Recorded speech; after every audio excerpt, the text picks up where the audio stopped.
지금은 김치를 사 먹는 경우가 많지만 예전에는요, 가을이 되면 집집마다 직접 김치를 담궜습니다.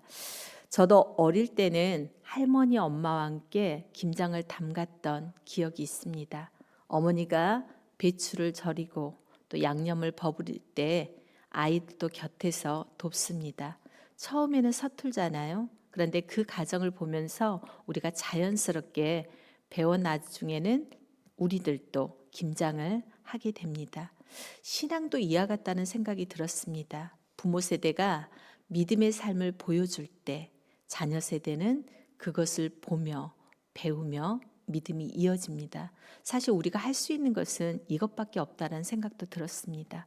오늘은 에스라서를 봅니다. 에스라를 통해서요, 하나님께서 어떻게 믿음을 전하시고 세워가시는지를 함께 보기를 원합니다. 오늘 본문은 에스라가 과거를 갖다가 돌아보며 기록한 내용입니다. 그리고 에스라의 후반부가 시작되는 부분으로 볼 수도 있습니다. 오늘 본문 7장은요, 이스라엘 백성의 두 번째 예루살렘 귀환 이야기로 시작됩니다. 에스라는 아닥사스다 왕 7년에 제사장, 레위인, 또 일반 사람들과 함께 예루살렘으로 돌아왔습니다.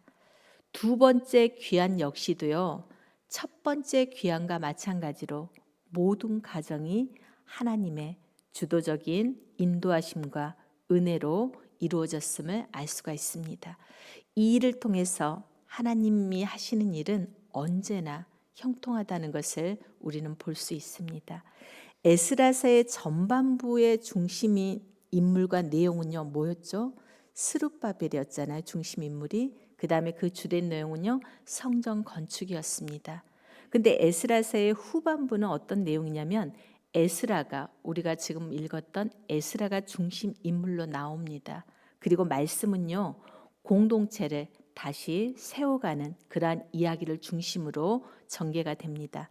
오늘 본문에 보니까 이 일 후에 라는 표현이 나옵니다. 이 일은요, 우리가 어제 보지는 않았지만 어제 본문, 토요일 날 본문이거든요. 나온 성전 재건이 완성되고 유월절 절기를 지킨 이유를 뜻합니다. 하지만 이 일 후에, 굉장히 짧은 표현이잖아요. 그럼에도 6장과 지금 우리가 읽었던 7장 사이에는 굉장히 긴 시간이 들어 있습니다. 그러니까 상당히 시간이 흐른 뒤에 일이라는 것입니다. 다리오 왕 6년, 그러니까 즉 주전 515년에는 성전 재건이 완성되었습니다.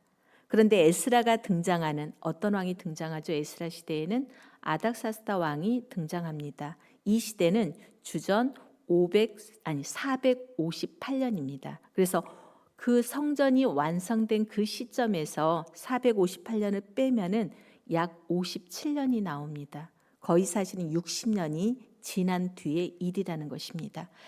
1차로 예루살렘에 돌아왔던 그 이스라엘 백성들은요, 60년이 지났으니까 대부분 세상을 떠나고요, 세대가 바뀌면서 새로운 시대를 갖다 이끌어야 하는 그런 상황으로 지금 전개된 것입니다. 하나님은 이 중요한 사명을 누구에게 맡기셨냐면 바로 에스라에게 이 중요한 사명을 맡기셨습니다. 이스라엘 공동체를 다시 세우는 일을 위해서 누가 세워졌냐면 바로 에스라가 세워진 것입니다. 에스라는 어떤 사람이었을까요? 하나님께서 왜 또 이 에스라를 선택하셨을까요? 그걸 보기를 원합니다. 오늘 말씀에서는요, 2차 포로 귀환을 갖다 이끌면서 영적 회복과 공동체의 세움을 맡은 에스라의 모습을 갖다가 살펴보려고 하는데, 에스라의 삶을 통해서 우리에게 주시는 교훈이 두 가지 정도 있습니다. 에스라가 어떤 사람인지를 보여주면서 우리에게 느낄 수 있는 교훈입니다. 첫 번째는요, 에스라는 어떤 사람이었냐면 율법을 잘 전수받은 인물이었어요. 어떤 인물이었다고요? 율법을 잘 전수받은 그러한 인물이었습니다. 우리가 지금 1절에서 5절까지를 읽었잖아요. 물론 10절까지는 있는데 읽었는데 1절에서 5절까지를 보면요. 뭐가 소개되고 있는 것을 볼 수가 있죠. 계속해서 에스라의 계보가 그죠? 나와 있는 것을 볼 수가 있습니다. 에스라가 등장할 때 가장 중요한 것이 바로 가문이었어요. 그래서 이렇게 장황하게 어떻게 보면은 계보가 쭉 나와 있습니다. 에스라는 어떤 사람이었죠? 스라야의 아들이었습니다. 그리고 아사라의 손자였고요. 사독의 5대손이었고 또 대제사장 아론의 16대손으로 소개됩니다. 그리고 또 한 가지는 또 이렇게 말씀하고 있습니다. 모세 율법에 익숙한 사람이라고 말씀하고 있습니다. 사실 성경 안에 이렇게 많은 조상들에 대해서 기록한 것은요, 있기는 있어요. 그런데 드문 일입니다. 그런데 이렇게 자세히 족보를 갖다가 소개하고 있는 이유가 무엇일까요? 에스라는요, 제사장 가문 출신입니다. 그래서 공동체를 바르게 세울 수 있는 충분한 자격이 있는 사람이었습니다. 그리고요, 하나님의 말씀을 누구보다도 잘 알고 있었고요. 율법을 잘 지킨 사람임을 우리는 보여주기 위해서 이렇게 족보를 장황하게 열거했던 것입니다. 에스라가 율법을 잘 지키면서 살아갈 수 있었던 이유가 바로 무엇이었냐면 신앙의 전수가 있었기 때문입니다. 에스라가 똑똑하여서도 아니고요. 에스라가 능력이 있어서도 아니고요. 에스라가 특별한 것이 있어서가 절대 아니었습니다. 믿음의 조상들을 통해서 신앙의 전수가 이루어졌기 때문입니다. 지금은 풍성한 결실의 계절 가을입니다. 그래서 우리는 다음 주는 추수감사주일로 우리가 드리는 주일이 벌써 왔습니다. 추수의 계절을 보내면서 하나님께서 우리의 가정과 또 우리 교회 가운데 베푸신 은혜를 돌아보는 시간입니다. 이 가을에 우리의 삶에도요, 믿음의 열매가 맺히고 또 신앙의 전수가 아름답게 이어지기를 간절히 소망합니다. 우리의 자녀들을 바라볼 때 무엇을 먹일까? 무엇을 입힐까? 어떤 학교에 진학할까? 어떤 학원에 보낼까? 또 어떻게 취업을 준비할까를 고민하는 것도 필요합니다. 그러나 그보다 중요한 것은요, 신앙을 다음 세대들에게 전수하라는 것입니다. 전수하는 것입니다. 오늘 신앙을 잘 이어받은 한 사람을 우리가 지금 보고 있습니다. 그 사람은요, 바로 에스라입니다. 이 에스라가 이스라엘이 포로에서 돌아오고 새로운 세대로 바뀌는 이 중요한 시기에 잘 쓰임 받을 수 있었던 사실은 바로 그가 조상들로부터 믿음의 세대들로부터 신앙을 잘 전수받았기 때문입니다. 우리와 우리 자녀들도 에스라처럼 하나님께 쓰임받는 인생이 되기를 무엇보다도 우리는 간절히 소원합니다. 그래서 그들에게 무엇을 먹일까, 무엇을 입힐까만 고민하는 것을 넘어서 하나님께서 허락하신 그 신앙이 우리 교회와 또 우리 자녀들의 삶 가운데서 온전히 이어지기를 우리는 이 새벽에도 간절히 소망합니다. 두 번째는요, 에스라는 어떤 사람이었냐면 율법을 잘 가르치는 사람이었어요. 6절과 10절을 다시 한번 읽으려고 합니다. 제가 읽겠습니다. 6절. 이 에스라가 바벨론에서 올라왔으니 그는 이스라엘의 하나님 여호와께서 주신 모세의 율법에 익숙한 학자로서 그의 하나님 여호와의 도우심을 입음으로 왕에게 구하는 것은 다 받는 자이더니 10절. 에스라가 여호와의 율법을 연구하여 준행하며 율례와 규례를 이스라엘에게 가르치기를 결심하였었더라 라고 말씀합니다. 6절과 10절의 말씀입니다. 에스라를 너무나도 잘 설명하고 있는 말씀입니다. 에스라는 하나님의 율법에 익숙하고요, 그 말씀을 잘 지키는 사람이었습니다. 또한 그는요, 아닥사스다 왕에게 구한 것을 다 받았다라고 말할 정도로 영향력 있는 지도자였습니다. 앞에 에스라 1장에서는요, 우리가 어떤 왕을 통해서 고레스 왕을 통해서, 에스라 6장에서는요 다리오 왕의 마음을 통해서 하나님께서 이스라엘 백성들을 인도하신 것을 우리가 보았습니다. 그런데 오늘 7장에서는 하나님께서 누구를 통해서요? 아닥사스다 왕을 통해서 그 왕을 사용하셔서 일하시는 것을 볼 수가 있습니다. 에스라는 이스라엘 자손과 제사장들 또 레위 사람들하고 노래하는 자들과 문지기들과 함께 예루살렘으로 돌아오게 되는 것입니다.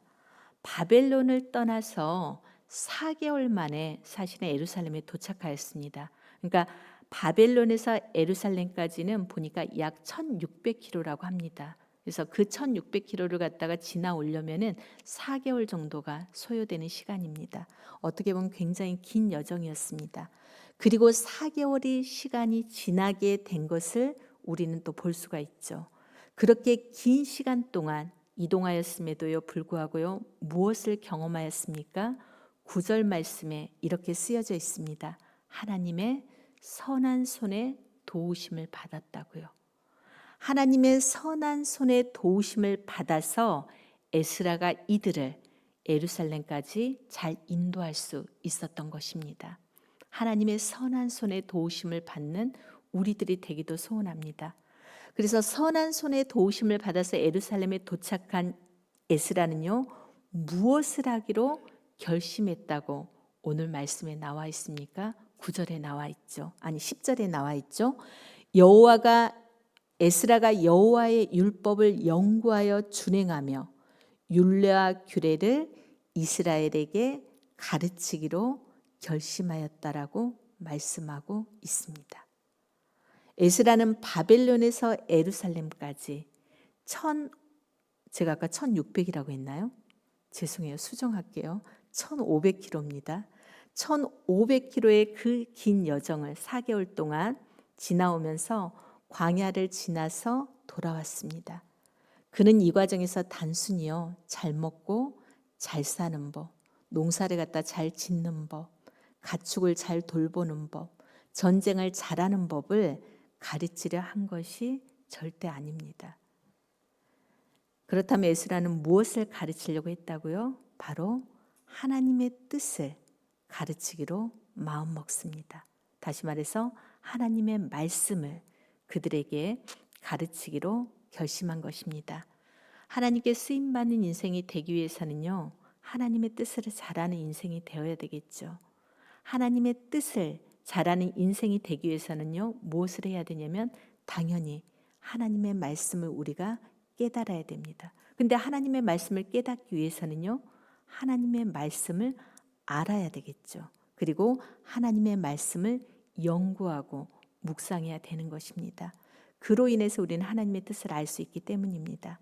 우리 인생도 마찬가지로 에스라처럼 하나님 앞에 쓰임받는 인생을 살기를 원합니다. 저만 그런 거 아니죠. 우리 성도님들도 에스라처럼 우리가 얼마 살지는 모르지만 그 사는 기간 동안 하나님 앞에 온전히 쓰임받기를 원합니다. 그런데 그러기 위해서는 우리는 하나님의 말씀을 더욱더 사랑해야 되고요, 하나님의 말씀을 사모하는 그런 우리들이 되기를 바랍니다. 그래서 2025년이 사실 얼마 남지 않았습니다. 벌써 이제 한 달하고 조금 남았습니다. 그죠? 바로 내년이 2026년입니다. 제가 지금 통독의 산 공부를 하고 있는데요. 9분의 성도님들과 그 통독의 삶 공부 9분 중에서는요, 처음으로 사실은 하나님의 말씀을 지금 아직 일독은 하지 않았는데 우리가 일독을 하기 위해서 15주 동안 하는 과정을 지금 하고 있습니다. 누구를 알기 위해서요? 하나님을 알기 위해서.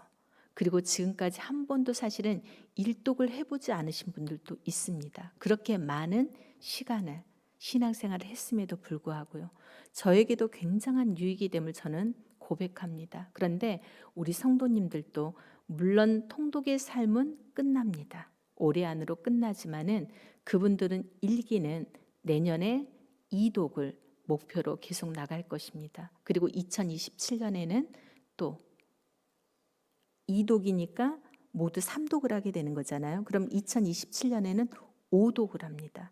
그러한 것으로 계속해서 하나님의 말씀을 갖다 그들이 묵상하며 연구하며 하나님의 뜻을 알기 위해서 그들은 몸부림칠 것입니다. 저도 마찬가지고요.